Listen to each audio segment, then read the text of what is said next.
Demək, mən buradan səslənirəm Müdafiə Naziri General Polkovnik Zakir Həsənov. Cənab Nazir, yəni bugün ordu ilə bağlı bir problem var. Mən bunu sindikasiya çatdırmaq istəyirəm.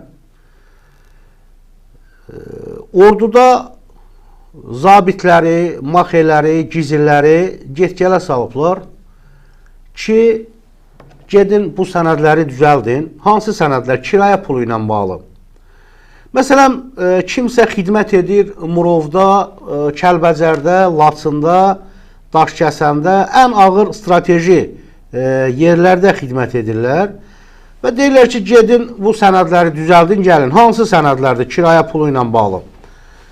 2026-cı ildə yeni kirayə kompensasiyasının ödəlməsi üçün bu sənədləri tələb edirlər. 1. Kirayə pasportu, kirayə raportu, üzr istəyirəm, kirayə raportu, kirayə müqaviləsi, sonra 3. İltizam, 4. Şəxsi vəsiqənin surəti, ailə tərkib haqqında arayış, nikah haqqında şəhadətnamə, ailə üzvlərinin şəxsiyyət vəsiqəsinin surəti, daşınmaz əmlakı mövzuluğu barədə arayış, sonra 9-cu yaşayış sahəsi üzrə hərbi qulluqçunun atestatı, forma 5 şəxsi işdə olur. İndi adam dağın başından icazə alır, bir günlük, 2 günlük məzuniyyət götürür, icazə alır və bilirsiniz ki, həminki gün onun əmək haqqı kəsilir.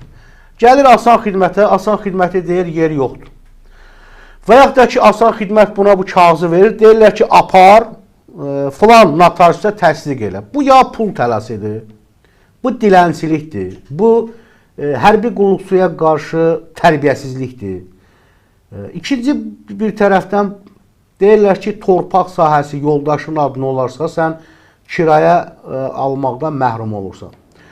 Hörmətli nazir, yoldaş general polkovnik, 20-25 ildir xidmət edən zabitlərə, gizirlərə, maxilərə ev verilmir. Gizirə, zabitə ev verilmir. Adam da ailəlidir.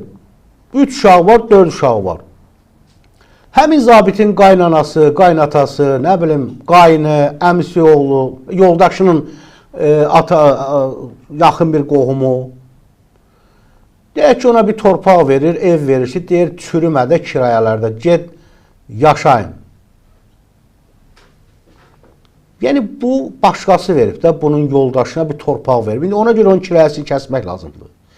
İkinci, süründürməçilik asan xidmətdə deyirlər o zabitlərə ki, gizirlərə, maxilərə ki, yer yoxdur, gedin, nə bilim, sabah gələrsiniz, 3 gün sonra gələrsiniz. Bu adam yenə də qayıdır, deyək ki, Kəlbəcərə qayıdır, Laçına qayıdır, Daşkəsənə qayıdır, qar, qırğın, qiyamət, indi bir həftə sonra yenə düşməlidir, yenə asan xidmətdə.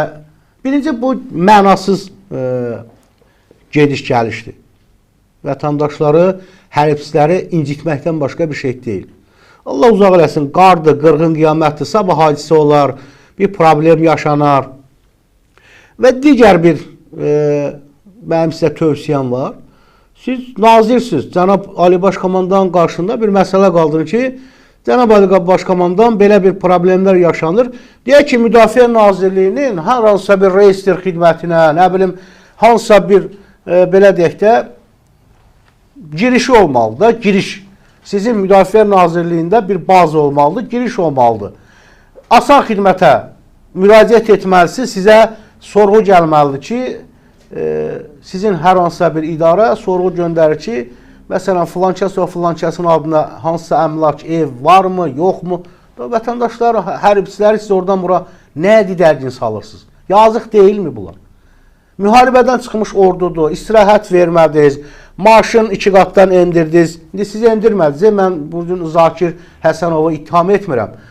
Maliyyə Naziri endirdi, Şərifov, Samir Şərifov endirdi, nə bilim, Himanlay Məmişovlar, Sahil Babayevlər endirdi, məhv elədilər ordunu. Çünki bunlar başa düşdük, qəhrəman sözü eşitmək istəmirlər, qazi sözü eşitmək istəmirlər.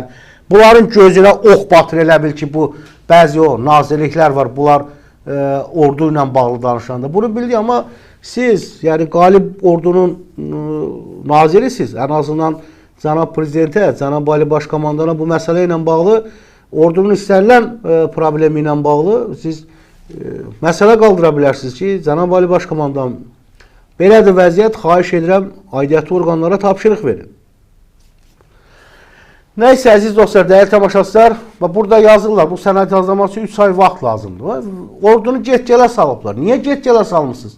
Niyə? Hansı məqsədlərdən ötürü? Nə istəyirsiniz siz bu ordudan?